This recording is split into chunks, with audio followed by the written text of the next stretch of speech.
loving vibrations help all those who are here today in both realms of life and all around this globe.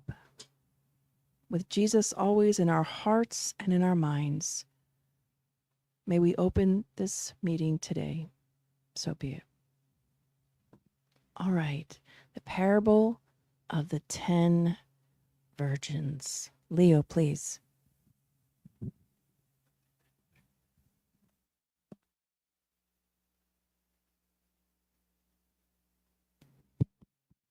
Good afternoon, everyone. Everybody's excited to be here. Apparently, I missed the memo that today was beach day. The only memo that I got today is we have our talk, obviously, and our dinner afterwards, right? So I'm glad that you're here. I'm glad that you're putting up with me in this beautiful moment to talk about this teaching as we give continuation to the studies or of the Christ teachings, right? And this parable, I have to say, was the decision to give a continuation and then start with this parable was also a challenge to me because I did not know what it was. And I would like to hear from you. Does anybody ever heard of the parable of the 10 virgins? Alba, Miss Antonia, Kirsten. Did anybody actually do it? Daniel also. Did anybody took the time to go online and look? Kirsten did. A little bit. Okay, good. That's a good thing. So we can share together, right? We can work together, right? Some disclosures here. It has nothing to do with the 10 virgins that will be waiting. Like we believe that once we discarnate, it will be waiting for us. No, it has nothing to do with that. So if you came here for that, I'm sorry to tell you, it's not happening. That's not what it is, right? But I wanted to just to highlight one thing that the parable in itself, right? It has to do with us getting closer to God through the teachings of our Master Jesus Christ, right? It's a way a reminder for us to get together and say, let me try and understand what this is, right? Not only understanding in terms of what the parable is saying, but also for us to go back and rescue something that we don't know. How did the people at Jesus' time lived? Not only one group of people, but other groups of people that were around as well. And for many of you who know, we can go back and perhaps study the letters of Paul, right? Writing to different groups of people, and we will see that even the writing were different. The things that he was actually saying to those groups were different because he had the knowledge of how those individuals lived, right? He took the time to understand what they did, what they didn't do, and the alerts and the guides or the guidance that he provided those individuals, naturally different because they were different. We're all different. So it's interesting that in order for us to understand what Christ is saying on this parable, we have to rescue Jesus' time in terms of, have a better understanding of what it is, right? So what I would like to do is to, as usual, we're going to read the parable together, and then we're going to reflect a little bit on Jesus' time for us to understand, for us to go back to the parable, right? So let me pick your brain, first of all, with the parable in itself, right? It is only on the Gospel of Matthew, chapter 25, verses 1 through 13. And, usually I like to, with some parables, we will see the parable being cited in different gospels, and this one is only on the Gospel of Matthew. So here's the parable, and I'll read and we'll take the time to digest as much as we can. At the time, the kingdom of heaven will be like the 10 virgins who took their lamps and went out to meet the bridegroom. 5 of them were foolish and 5 of them were wise. The foolish ones took their lamps but did not take any oil with them. The wise ones, however, took oil in jars along with their lamps. The bridegroom was a long time in coming, and they all became drowsy and fell asleep. At midnight, the cry rang out, "Here's the bridegroom. Come out to meet him." Then all the virgins woke up and trimmed their lamps. The foolish ones said to the wise, "Give us some of your oil.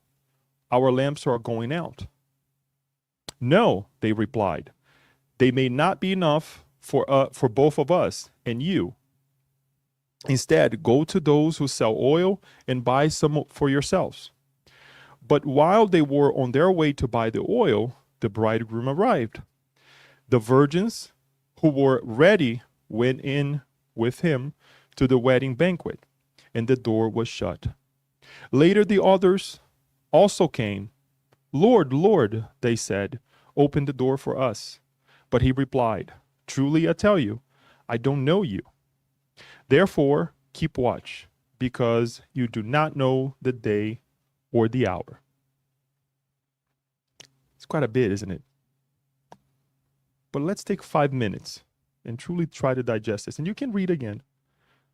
What's your first impression?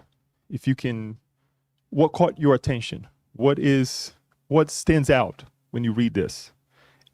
And it's okay for you to say, "Leo, I don't get it." It's perfectly fine. But what stands out? The phone is speaking.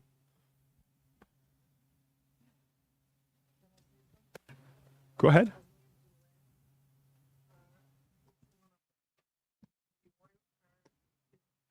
So the lamp is each one of them, and the lamp is the faith. Okay. The oil is the faith. Okay. So Antonio is saying they didn't have faith enough. Okay. Anyone else?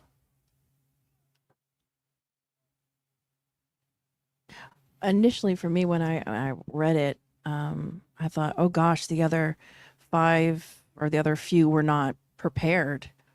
Yeah, that's the first thing I thought of. Preparedness. Yes, for sure. What else? Something else that kind of caught my mind as well, or came to mind, was that in this not being prepared, and it wasn't that the other 5 ladies weren't interested in going to the wedding. They just didn't go that extra mile and have the extra oil with them. So that made me think about, how prepared am I? What extra mile or, extra consideration am I living or doing? So they wanted to go, but didn't have the means to stay. Okay. Very well. Very well put. Paula, can you? Not giving The microphone. one of these. Hi. Uh-huh. Is it on? I don't know. Is it? Okay. I was impressed with the wise ones for not giving oil to the other ones because we're too used to super helpers, enablers, and then they all would have gone out. Very well point. A very good point. Yes. Yes. Yeah, So I was surprised at that. So is it shocking or is it just that you think that they did the right thing? Empowering. Okay. It's setting empowering, limits. yeah. Okay. All right. Very well. That's a good point. Yeah. That is one of the aspects that we will be discussing as well. Well, actually, everything that we were saying here. So just to finalize, anything else? Okay. All right. Very well. And it's okay. I just have to take notes in the empowerment. Okay. And the interesting thing is that if we read these things, yeah, we'll pick up like bits and pieces, right? And then like we can go ahead and apply this to our lives. I want to take this point that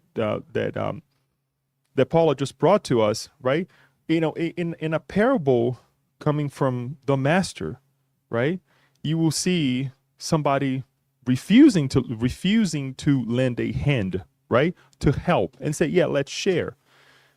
Because as we teach our kids, right, sharing is scary. And they're like, no, go buy yourself. Go find whoever you have to buy from and go buy, right? And for some of us, that may come as, wait a minute. So what kind of teaching is this, right?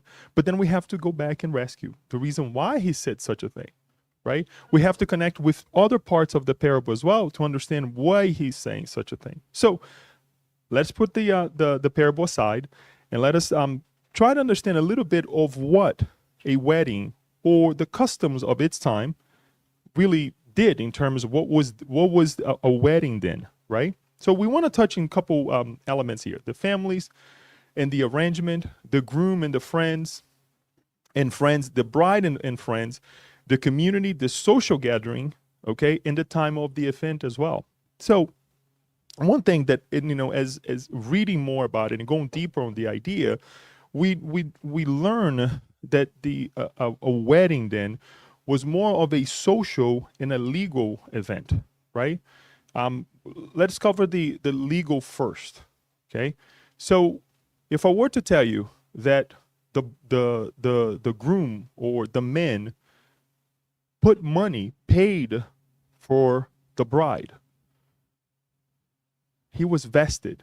He had to really say, I want to marry this woman, right? Or this girl, right? Because marriage at that time as well, one of the other aspects that they were marrying very young, right? Sometimes as early as 12, 13 years old, right? Depending for the boy or the girl. It would be something unheard of for us today. And there were many types of marriage then as well. It would be even worse if a man unfortunately go and mistreat a girl, right? They would be imposed to marry and they would have to pay for it. In any case, so there was a contract of the family of the groom with the family of the bride, right? Or what to be a bride, right? And they would come and say, I would pay so much for the daughter to marry my son. It's kind of weird for us to talk about such nowadays, right? But then we would also think that, wait a minute, just like I said, there is an investment in that moment. There is an investment because you also have to take in consideration that any individual in the household at that time, if they left or if they were to die, guess what? It would be a burden for that family because that girl, she had her duties to do at the house, to cook, to help the mother, to help the father, to help the other brothers or sisters. So the idea of having a living being or someone, part of the family, leaving the house, it was a burden. So in a way to compensate that individual leaving the house, going someplace else, guess what? The groom would have to come and pay some money for it. I'm giving explanation so we can try to get into that idea because, again, for us, on both sides, right? The man, I have to pay to marry this person, or even for us women, would be kind of absurd to say, I'm not here for sale, right? In our customs today. But back in the day, things were different. But I like the idea, and this is a personal thing, that the man went into this marriage with the idea that I invested in this, right? Our investment nowadays is a little bit different, right? You invest your time, you invest your effort, right? To be with that person that you love. Not perfect, or the man is perfect, right? But there is a different type of investment. But the investment then was not only the one that we just mentioned, but also monetary investment as well. And it could be money directly, or it could be land, property, whatever that was the groom would be able to offer it. And in some cases, in some readings that I did as well, it could not be a family. The property or the money could not come from the family. The groom actually would have to come up with those means. Even though in many cases, the father of the groom and the father of the bride would do the transaction, right? Assert everything and make sure that everything was the way they agreed to it, right? But the groom actually would have to come up with the money. So it's not like I could go to my father and say, Father, I need this much money or this or that property to go ahead and marry. No, I would have to work. for my own sweat to go ahead and provide for that wedding. So there was an investment for it, right? And it was very serious because it's not like the law that we have nowadays that we go in there and say, let's go ahead and have this contract. They had contracts because some of these contracts were actually found, but it was more something that we're shaking hands, right? It's that binding contract, the bilateral contract of a marriage, a connection with one another, right? Two families now being together. Little different than the customs that we have nowadays that we don't take to that level of respect, right? Nowadays, it's very easy. Okay, things are not working out. Guess what? Let's go to court, get everything, right, deranged, right, or put it aside, right? So there was this aspect of contract with one another, and we think sometimes that that marriage is just marriage, and we forget that it is also a partnership in our days to days. But in the past, no, things were a little different. You were there. Guess what? It's not saying that you were stuck, right? But we have to make it work. We have to hold the name of the family, right? There was that pride of now you belong to this family and we're going to make this right? Again, folks, I'm not saying that things, because they did this way, was perfect. I'm not saying that, because we're human beings, right? But there was a different sense or a different idea, a different feeling altogether towards the institution of marriage, okay?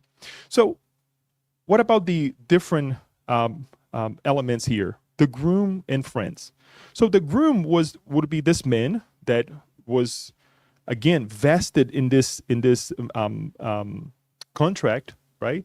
That he would have to wait for the day of the marriage, the day that they would actually get together, and only after them they would be given the ability to be physically together as well, to have sex, right? Nothing before then, right? Because this is important for us to highlight because of the idea of the virgin, right?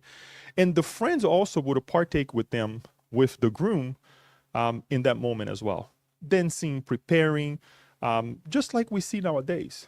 Much like the bride as well. The bride not only had the aspect of being a virgin, someone who is promised for the groom to come, right? Had also friends, right, that would come with them, with the bride for that moment. Hence, the 10 virgins. It was not that the groom was waiting for 10 virgins to come and he would choose one, but the group, the friends as well, they would also be the friends of that bride to become a wife. And they would also dance, they would also go together to that moment that the groom would be announced. And the announcement in many cases was done by the father of the groom. The groom is coming. They would go and meet the groom, and they would go and meet during that moment, it happened, the whole ceremony would happen, not a religious one yet, right? As we mentioned, there was a religiosity in the sense of cherishing that moment, that there was a communion, right? But not a religious a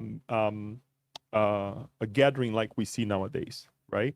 That it was created way after, and we still partake on it today, which is a beautiful thing. There's nothing wrong with it. So the bride would have these friends that would accompany them during that moment, and I'm kind of jumping already here, but the event would take days, if not weeks. So they would be together in this event for several days, right? In terms of the community, there was the community also partook on this as well. So it's not like, we have Timonium, we have Baltimore, we have Westminster, things were much smaller. So these individuals, they knew one another, and they would get together, the community would get together to prepare the environment, to prepare the city, whatever, the square that they had, and they would actually party for several days, because also they understood that two families are getting together. So-and-so is getting married. and this is an everlasting thing, right? So there is a beautiful take on the behind the whole thing, so much so that Jesus did what? Presented to us in a parable, right? And this social gathering is so important because we also see what? Jesus changing water into wine. Isn't it so? That we have the first teaching, the first miracle presented with Jesus partaking a wedding. We're not going to read the whole passage, but we find Jesus in a wedding, right, with his friends, right, and the mother comes and say, Jesus, guess what? We have no more wine, right? And he goes and turns water into wine. So this is to show how important this was. This is to show that it was a community event. This is to show that Jesus himself, thinking the wine representing the drink of the wedding, how important that was for the community as well. He goes and say, "There's no way that we can let the groom and the bride go through the shame of not having what's really of essence of the event." And what he does, he goes and changes water into wine. We're not going to get into how it happened or anything like that. The reason we're bringing this here is for us to show the how important this event was, how necessary it was for everybody to be together, right? Mind you, didn't have the distractions that we have nowadays. So when somebody was getting married, guess what? Everybody would be waiting, excited, right, for that moment, right? So nowadays, people get married here, get married there, and all those things. And I'm not saying that we should not partake because many are happening, but we need to give our best. If we're called to go to a ceremony like that, right, whether small, big, or whatever, we have to give the best of us because we understand that is a community of two souls, right? Hopefully everlasting, right? Not only for this reincarnatory plan, but others as well.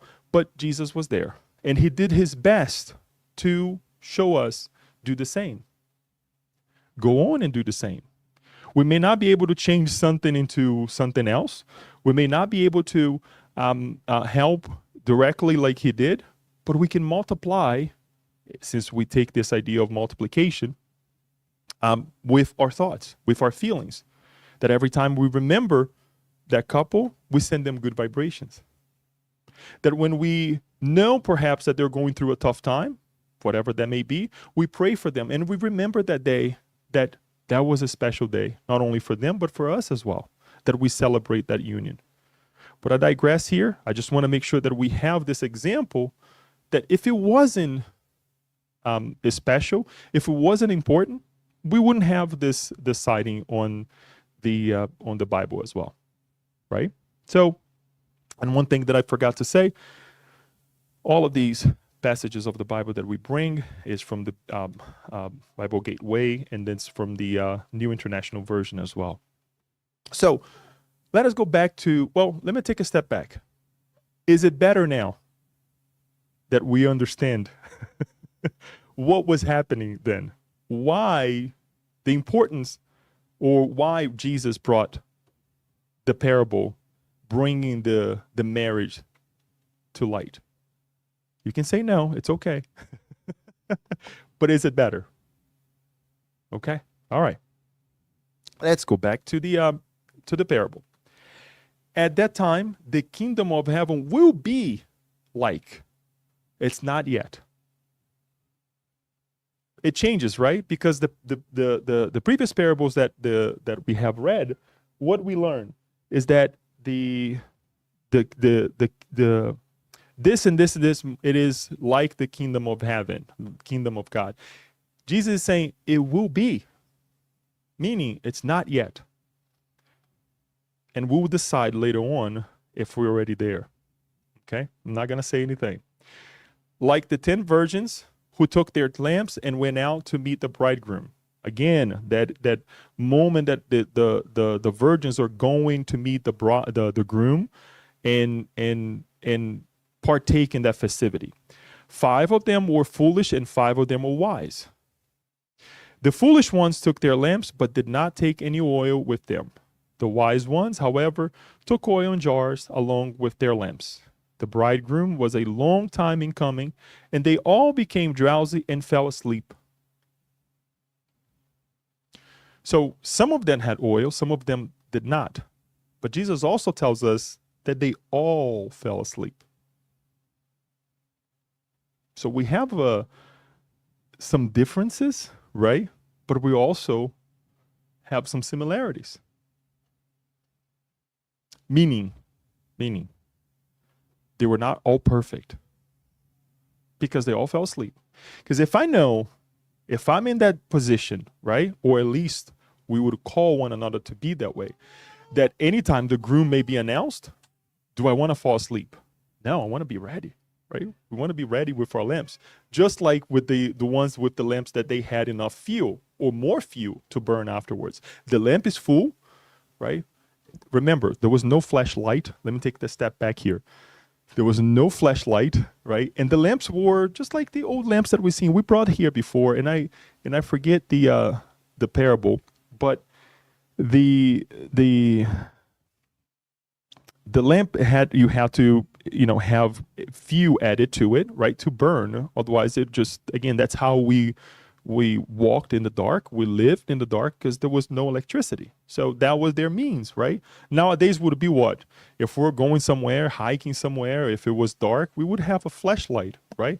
Or we have light. We pay the bill because we want to make sure that we have enough light, right? But that is, right? This ever burning energy that we have, right?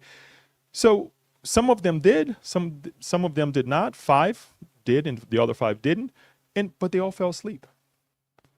So there were, again, the similarity that we have with one another. They dozed off, right?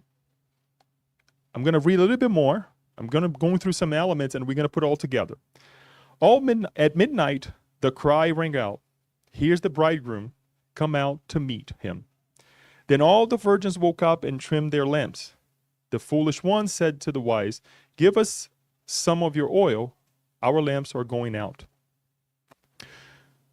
Let us think of this, and this is the information, the meats and potatoes that we can bring in terms of what the representation here is. Let us think of the virgins as us, right? Humanity nowadays.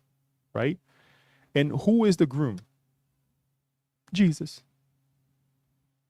The master. What are we saying? There will be an announcement, God, right? Saying Jesus is coming. So what do we do when we start hearing about the teachings of Christ? What? You turn on your lamp. Okay, what is to turn on our lamp? Faith. Okay. All right. Be prepared, right? We naturally have the desire to change, right? To correspond to the teachings. Not that we are perfect yet. So in many cases, what happens to us? We fall asleep. We know the teachings, but when somebody comes and pull our chains, what we do? We put the teachings aside. Those are the moments that we're sleeping. Those are the moments that we are falling, right? But then we are called again. We come to the center, right? And the lamp is back on, right? We wake up, right? Because the calling is like, oh gosh, I did this again, which is okay, folks. There's nothing wrong with that. Asking for us to be perfect and to have that desire to be always waiting, it's not going to happen on our level, at least not for me. I cannot speak for anybody here, but for myself. Because I go through these moments, right? At work, at home. Thank God Isabella's not here because she would be like, yeah, he does. Right? But it happens to all of us. So it's important for us to think that we will be sleeping, but do we have enough oil within us? Do we have that desire to go and continue on? Because the moment that I hear all these teachings, now with Spiritism as well, that we're calling to redefine what Christianity inside of us is, don't we get upset when we see what's happening out there? Right? That indignation inside of us is like, wait a minute, we have all these teachings, the moral teachings, right? And these things are still happening. But here's a little thing that I would like to tell you. If we feel that way, it's because it's still inside of us as well. It's okay. It's okay. It will be fine. It's fine for us to get to that level that we read these things, that we study these things, or that we are reminded of the parables, the teachings of Christ, and we still feel that way towards ourselves and towards others. The moment that we look at and say, time will come for them as well, but I will continue on with my own lamp, and I need more fuel because I don't know how long it's going to take for the humanity to be at a higher level. I'm going to do my work. I'm going to do my part. To have the faith, right? That not only worked for me, or it is working for me, but also will work for others. And for that, we need the fuel. That for that, we need hard work. We need to rethink about our ways, right? We need to rethink about the ways of others are seeing the world as well. Because for them, when they were waiting for the bridegroom, they thought that the fuel was enough and it was okay for them. Much like yesterday, I could have done the same thing, or even worse. I took the lamp and I'm like, oh gosh, I forgot the fuel, right? It's like us getting out of the house, trying to drive the car, and we see, oh, I'm going to make it, right? I've done it. And the wife is looking at me like, really? So it happens, right? It happens to all of us. So let us take these first steps, and we're going to talk a little bit more, and we're going to bring another reminder by Emmanuel. Then all the virgins woke up and trimmed their lamps. The foolish one said to the wise, give us some of your oil. Our lamps are going out. No, they replied. They may not be enough for both of us and you. Instead, go to those who sell oil and buy some for yourselves. It's hard, right? To read such a thing, especially coming from Christ. It's like, come on, give them some help. But if they were to give some of that lamp, none of them would get to that meeting with the bridegroom, the meeting with our Master Jesus, right? They did their homework. They did the hard work that they needed to get to that level that they were aspiring for, right? So it's not being selfish. It's not being a bad person, right? Paula said something really interesting. When we get to that level, to say kindly to someone, look, you need to do your work. That's empowerment. That's empowerment for us that we have to develop, but also empowerment for the other person as well. Because if I can do it, you can do it. And the same way goes that if I can see Marcelo doing something that he can accomplish well, guess what? I'm going to try to do the same. That doesn't mean I'm going to be doing the same thing that he's doing at the level that he's doing, but I can do it the same way. We have our difference of age. We have our difference of energy, right? But I can develop myself, especially morally. When we talk about the physical body, we have, physical differences for sure, right? And I cannot compete with someone who is for their entire life to swim 100 meters. There's no way. It's going to be shameful, right? But I can learn how to swim, right? I can do my best and do the best that I can to learn how to swim. And it's the same thing when we talk about our morals, right? So the level of empowerment here to come and say, no, you take your elements, whatever you have to do. Because if they, think of this as well, if they were told to go and buy and they went and bought they went to look for someone who was selling the fuel, we can assume that they had means to buy the fuel. They had all the resources that they did not employ at the right time. They had the same capabilities that the others also had, but they did not employ the right way. So God is not saying, oh, pour this person. No, they had what they need to bring the oil. So we have to look on the other side as well and say, why didn't you do so? Right? And it's not like I got you or, I told you so, but for us to realize, how can this apply to me? Because I'm quite sure, just for as I have, I'm trying to apply this to myself, that I've seen myself in both situations. Right? That we look at other people like, why you didn't do this? Right? Or sometimes we look at it and say, oh, I really dropped the ball there. And again, it's okay. It's part of life. In the Spirit's book, we will see two questions that are really interesting. That Kardec asked the Spirit, could humans always overcome their evil tendencies through their own efforts? And the answer is yes, and sometimes with very little effort. What they lack is willpower. How few of you make such an effort, however? So sometimes it's right in front of us. It's next to us. The resources are within our surroundings, but we neglect to utilize it. And it's kind of weird to say, utilize our resources, utilize one another, right? But that's what it is. That is the beauty of it, right? I have Alba that she knows Spanish. If I need to learn Spanish, guess what? I'm going to call her, right? She can teach me, right? I have others that are perhaps knowledgeable with, health, right? I'll go and ask that individual, right? I'll get to learn more about it, right? And I also have my resources that perhaps others can come to me and help, and I can help them in other ways, right? And if you don't have one, guess what? Start developing one, right? But there is one element here. If I don't go and put a sentence in front of me in Spanish and try to say it, repeat it over and over and over, will I learn? No. She can come with me to a place that I have to go and say something in Spanish. She'll help me for sure, right? But that lamp, if she's not there, I won't have it. So what if she moves someplace else? That lamp is gone. So I have to have my own lamp.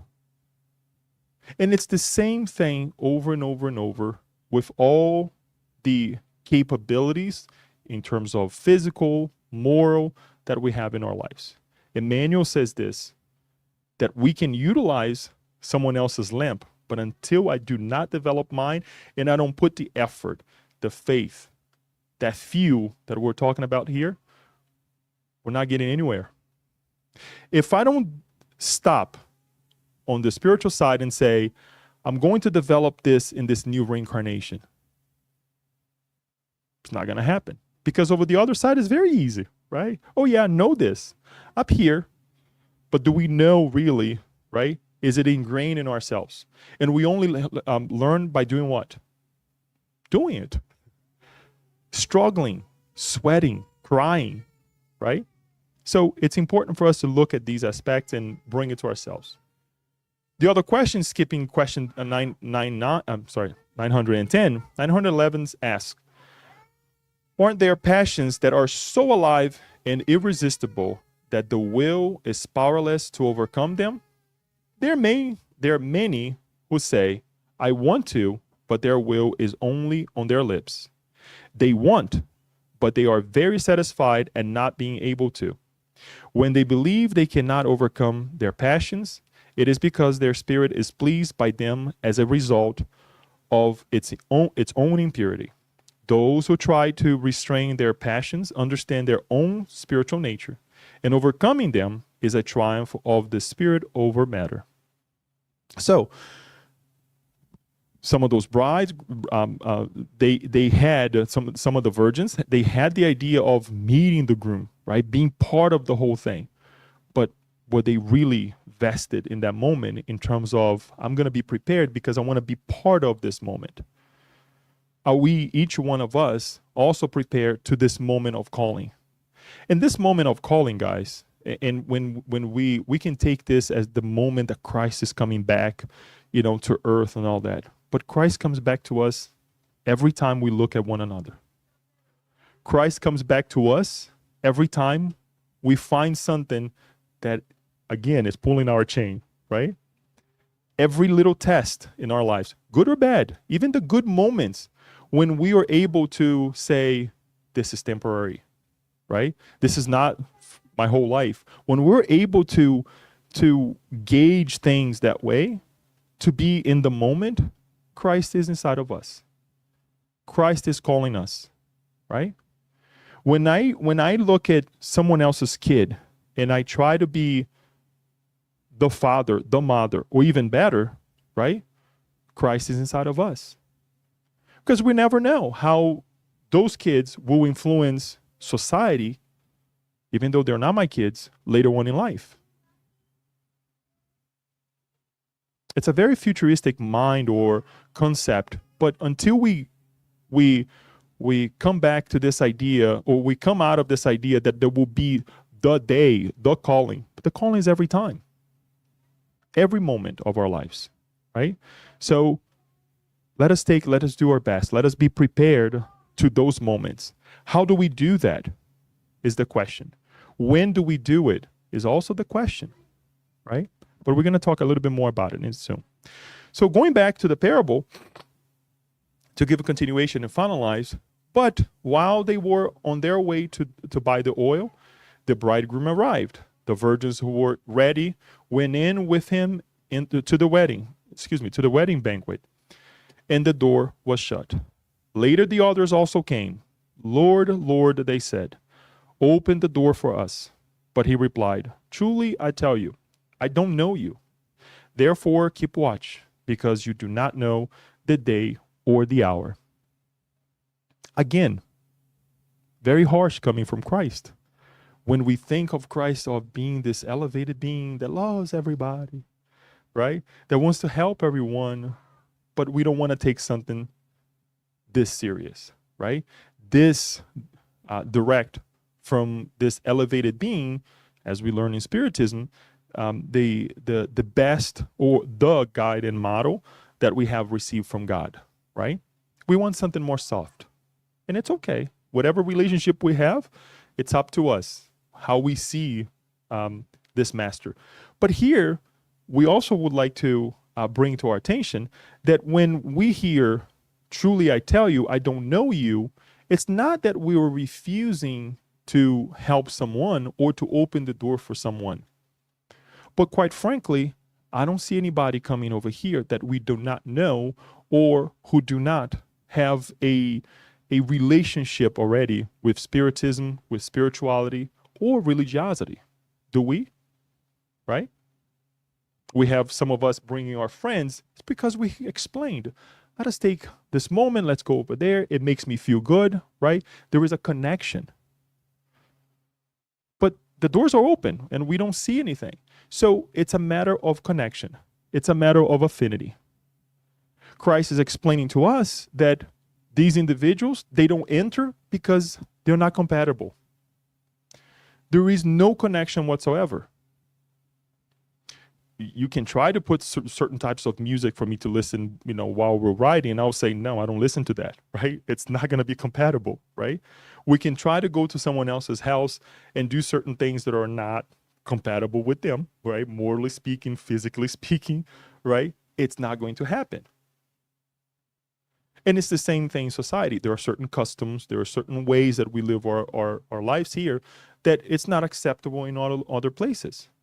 There are certain things that we eat here that is not acceptable. It may be seen as something very bad at other countries, and the same thing in other countries that we visit. We see differences of ways of life when we travel from here to another state. Why wouldn't it happen with other nations? Once more, that doesn't mean that we're going to relegate those brothers and sisters. They have their ways of living, and we try to come in the middle, but we're not in the same frequency. And here, in the parable, we're talking about moral frequency, right? That to enter this kingdom, that is to come, we have to be on the same page. When we talk about the transition of our planet from one state to another of trials and expiation to a planet that is a little bit better, we're not saying that we're going to be perfect, right? We will sleep. right? When we get to the point of regeneration, yes, many of us, hopefully reincarnating then, right? We're going to be on the state that, oh gosh, I'm tired. I need to sleep. I need to take rest, right? And then we go back and we read again and we light up the lamp, right? It's not going to be perfect. But to enter that state, we need to do what we can do right at this moment. So why not also see this as this moment of transition that we're going through? That when we're trying our best from a way of living, right, of trials and expiation, when we feel upset about something that is happening in society, right, we look at it and say, hey, you know what? Time will come. I have to do my part. And pray for those individuals, right? The same thing is that when we get there, the battle is not finished yet. And I'm talking about the battle inside. Not talking the battle that we have to battle with one another, right? Unless if it's in a good way to say, we need to do this together. We need to be the five that reminded ourselves and reminded one another, perhaps, bring more fuel, be prepared, right? We need to be stern, like Paul had mentioned, right? And say, go buy your fuel. Because at the end of the day, I cannot light up my lamp for both of us. Through eternity, you have to do your best as well. So let us think of this in terms of this kingdom of heaven, not a kingdom of heaven that is relegating other people because they didn't do what they're supposed to do, but to say it's inside of you. And Jesus mentioned this to us. The Spirit also mentions to us, right? That the laws of God, it's inside of us. So it's up to us to work. To finalize, folks, I'm only took a very small piece of this, the last message of this book, entitled, Let Us Shine Our Light. Emmanuel brings to us this idea of, let us do our part. And yes, I can utilize the fuel of others, the lamp of others, temporarily, not for the rest of our lives. Because if we do, we also are creating a debt for ourselves, right? If we're in taking the energy of others, if we can say it that way, we are going to be held responsible.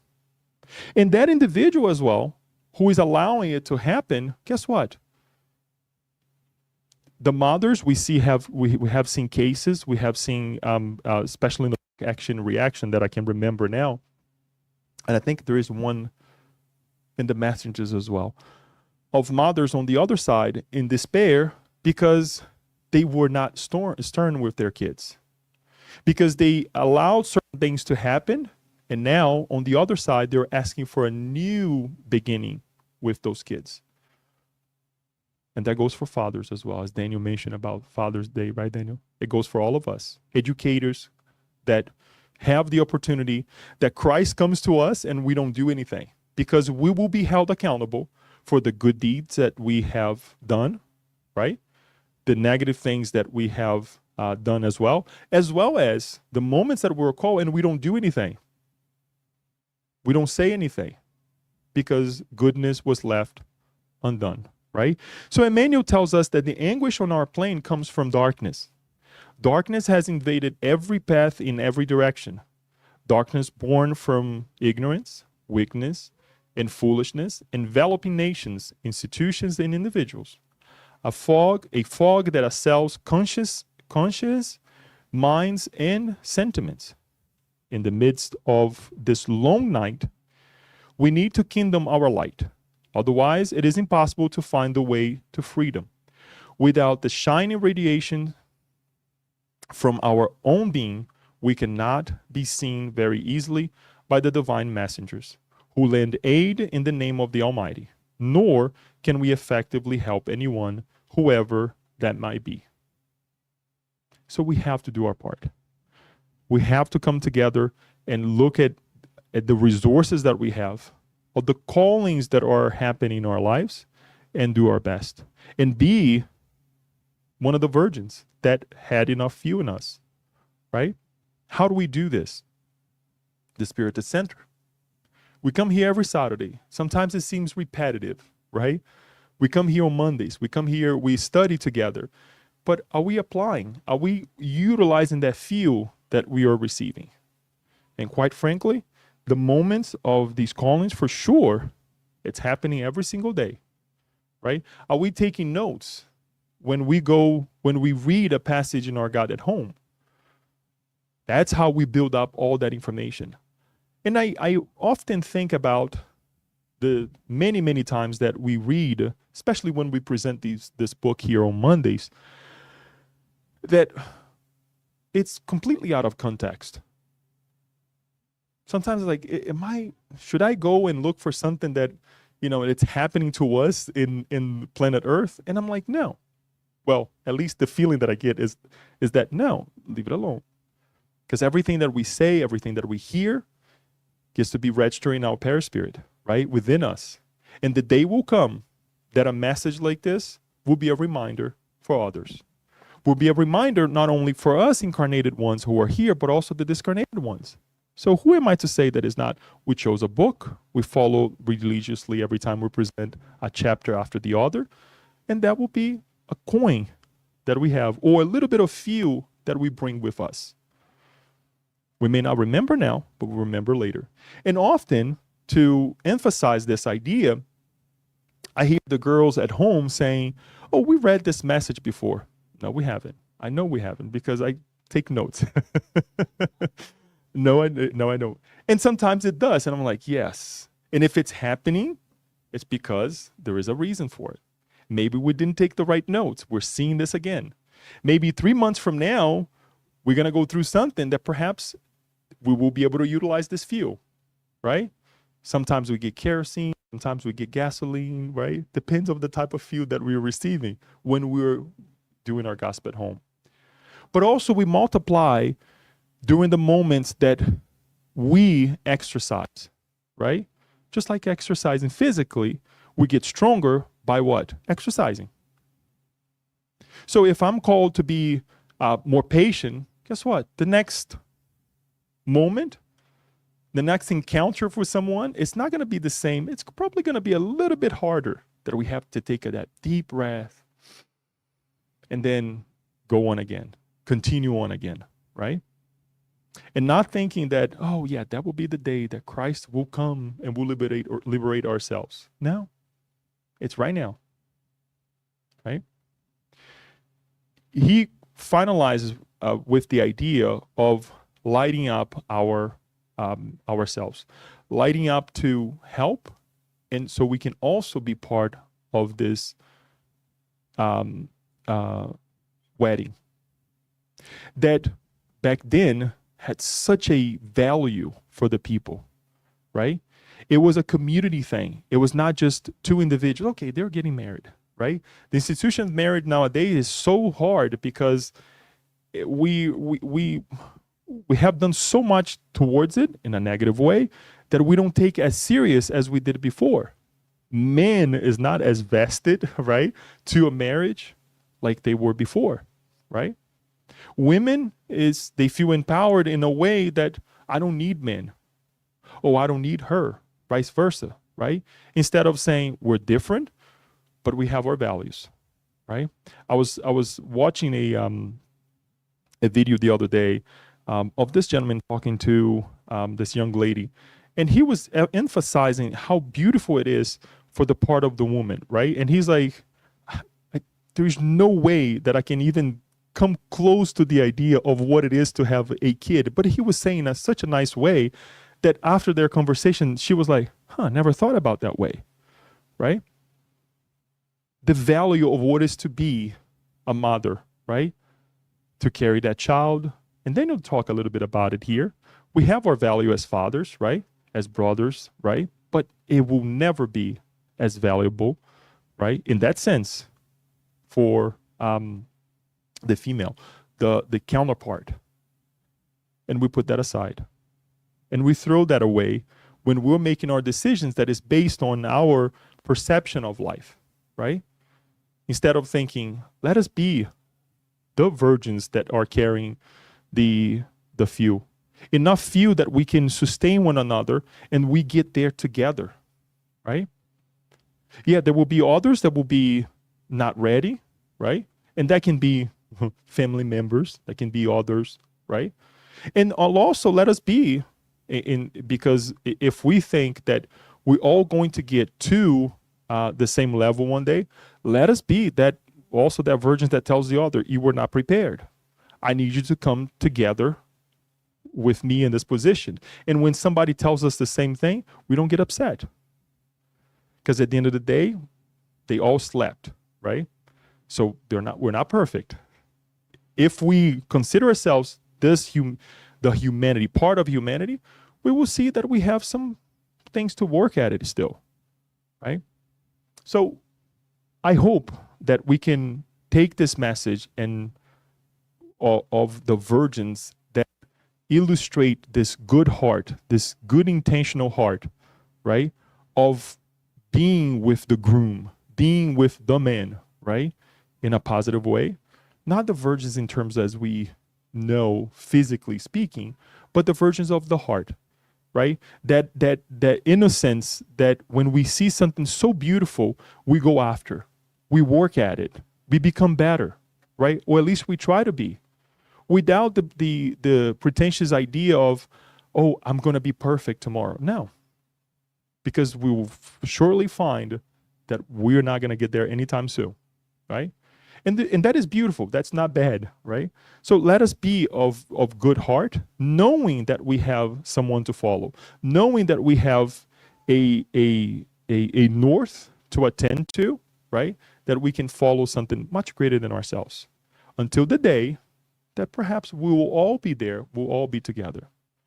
We thank you for this moment of reflection. Hopefully, we can go home thinking, I know about the parable of the 10 virgins, right? And I can utilize it in my life as well, so that we can get closer to God through the teachings of our Master. Thank you. Daniel. Thank you, Leo. It's great. Yeah, we don't have any question here so far. So, any Okay. question? Anyone with a comment or question? Alba, please.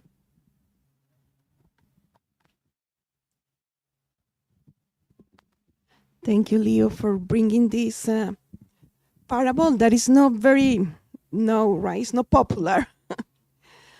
And I got to know the parable because my background is Catholic, 12 years in a Catholic school with nuns from Spain. Did you just think how? However, something that always called my attention from this parable is that since the beginning, there are 5 wise and 5 foolish, as that were their characteristics, their nature.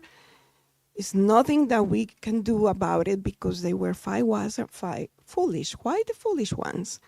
So then, by the excerpts that you brought from the Spirit's book about the willpower, I got certain dots connected in my mind, and the contrasts between the 2 types of women, it is for us to see, and this is a little bit Morales talking, I don't know if I'm right or wrong, but it's for us to see that the learning that we do as individuals, the spiritual and moral learning, is untransferable, and we acquire by our willpower because we want to do it and we seek to it.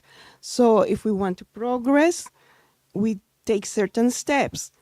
And I cannot light the lamp of anyone else with my knowledge, with my progress, with my very own baggage, because it's untransferable. And when I discarnate, I take it. It's the only thing that I will take to the other side. But I cannot help others with the things that I know. I don't know if I'm explaining myself. I cannot transfer Myra. Here is the wise things that I learned, Myra. No, she needs to walk her path, and I need to walk my path. Very well, So- and that's exactly it. And the hard work is that we put that we do, it's not transferable. It is definitely the teaching, and I think it goes even deeper. And these are aspects that we learn as we go, that we learn as we read again, because I am quite sure if I read this a year from now, I'll be like, oh, I never pay attention to this aspect, right? There is the aspect of us learning how to say, yes, here's some of my light. We can work together, and you get a glimpse of what this is. This is also a learning for us to say, no, you need to go and do it for yourself, right? And to be stern as we were speaking. But also, as you mentioned, for us to look at others and say, they were not ready. In terms of and be compassionate, right? To say, this group of people, this person, they were not ready, as I wasn't yesterday, right? There is real quick, there is in the book, Paul and Stephen. I can't remember who was, Ananias, I think, wanted to take his nephew to the moments that Paul was actually traveling, right? And I remember reading this passage before, and I was like, wow, that's harsh. And Paul said, no, he's not going. The boy, it depicts on the passage that it was around 17 years old, and they wanted to take, as they were going to their visiting other cities, the boy was 17, and he was not matured enough, because 17 years old at that time was someone, I can't remember where they're going. Yeah, so the point is, Emmanuel, Paul says, no, he's not going. There's no way that he's going to be able to bear what we have to bear. And we know that Paul was stoned, that Paul was, really suffered during these expeditions that we can call, right? But when I read it the first time, I was like, wow, that's pretty harsh. And then years later, there were certain moments of my life that I said, wow. He was able to emphasize and say, no, he's not coming with us, right? Not only in detriment of that kid, the way they saw him, right? That young man, right? Because he wouldn't be able to bear, or perhaps even get killed, right? It would be a waste of life, right? For, as he saw, but also what would happen to the message. Imagine if they were going through a moment of crossing a region that had a bunch of thieves, right? Instead of continue on as men and fending themselves, they would have to worry about themselves and someone else who was fragile, more fragile than they were. And the message, the letters wouldn't be here with us today that he wrote, that he did, right? So it's okay to look at the limit and say, put a limit on certain things in our lives and say, no, here's where I draw the limit of my efforts towards you. Right? And again, please don't think that we're being, telling anybody to be selfish, because we know that being selfish is one of the issues that we have in life, or the beginning of several issues of our lives, right? But to say, no, this is the limit. You have to do it for yourselves, right? You have the money to go and buy the fuel, right? So it is definitely the case in terms when we say that we are it's I can receive some of that light, but what if you discarnate and you are my light? And we see many of us on planet Earth saying, oh my gosh, this person discarnate, what am I going to do with my life? You continue on. God will be great to you as it was great to that person, right? We see many couples as well, many people that one discarnate, and months later the other discarnate, because they stopped doing this, they stopped doing that, right?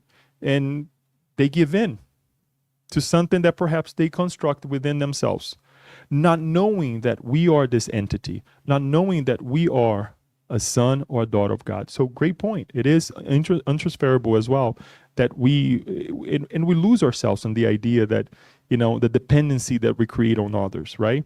We create for ourselves and we create on others as well. But I love that you bring this point, because sometimes it can for sure be misunderstood, because the parable is saying there was, emphasizing that there was good and bad, and there is, right? And Jesus, as a good helper, guide, teacher, right? Therapist. He knew, and he knows each one of us that each one of us, we have the falling. So much so that all of them slept. So thank you for that point. Anyone else? Paula.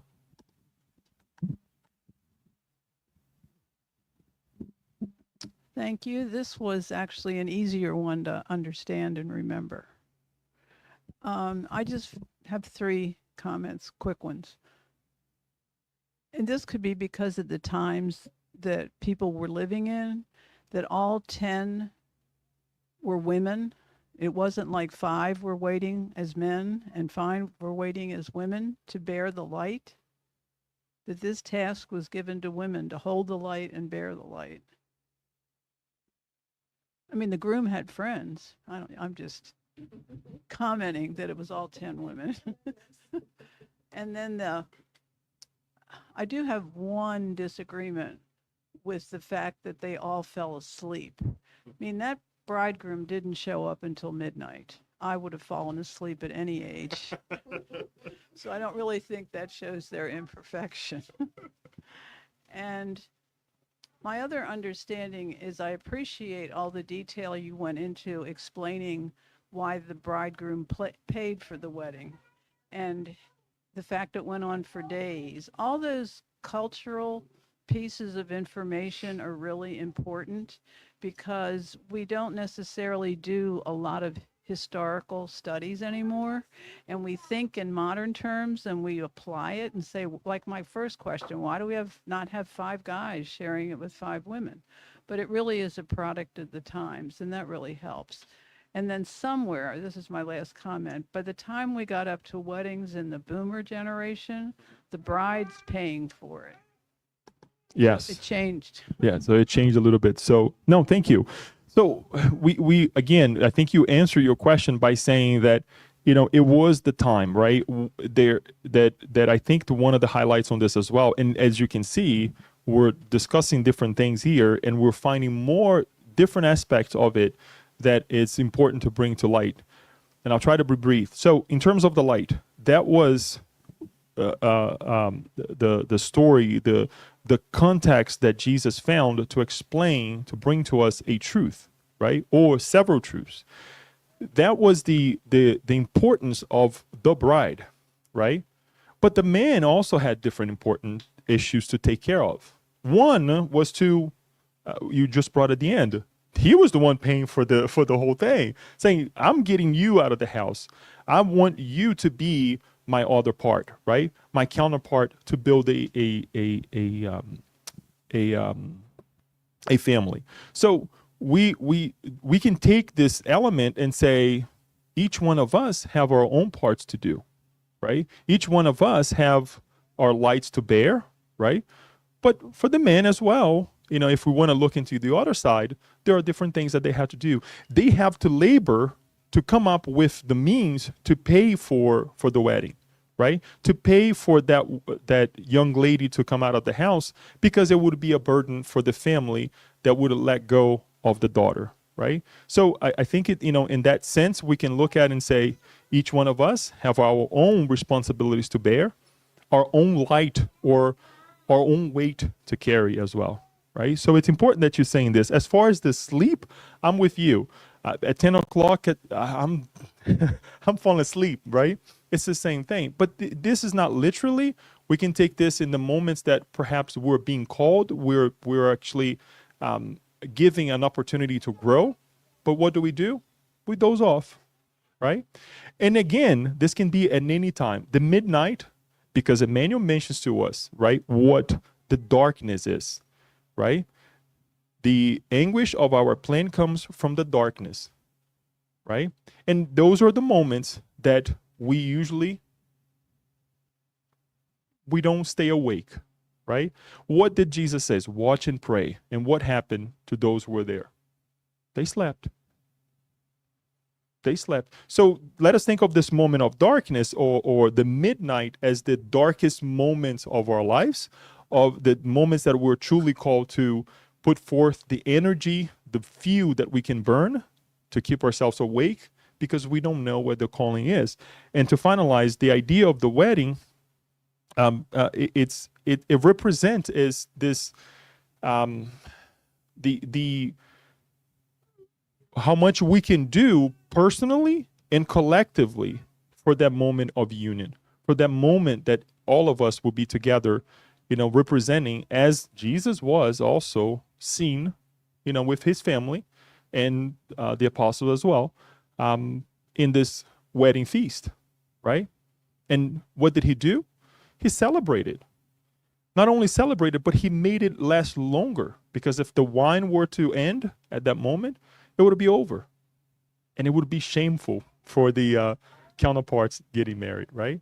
So he multiplied that moment. So let us take this in marinate. Let us immerse ourselves in the idea of being married to Christ, being married to the teachings that we receive, right? Being married to the elevation that we have to put ourselves forth, as Alba reminded ourselves as well, that is not transferable at times, right? We can shine that little light, but guess what? I need to go on. And it's not individualistic. It's not shameful. It's not selfish of us to say, I have my ascension to do. My wife, my kids, they have theirs. This is hard.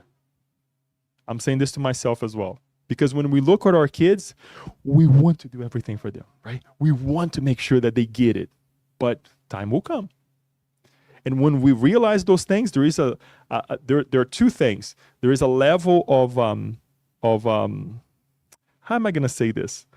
It's the difficult part of it, that it's like, wow.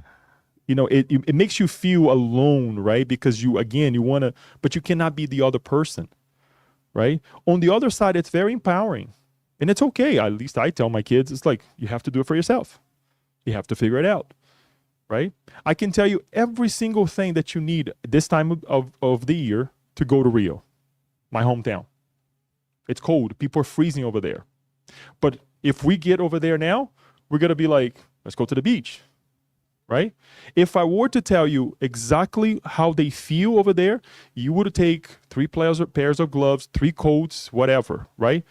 But I cannot tell you what it is, Rio de Janeiro at this time of the year, as a Brazilian from Rio de Janeiro.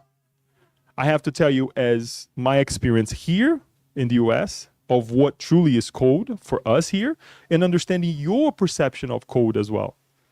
Okay, it's about 65 degrees, but you don't have to bundle yourself up. You'll be fine. Take something light that you can cover yourself, and you'll be fine. Now, if I were to tell you what's going to happen in January, if you were going there in January, guess what? I'll be telling you, rethink about your trip. Because I don't think you can bear to be in Rio, at 105 degrees at all times.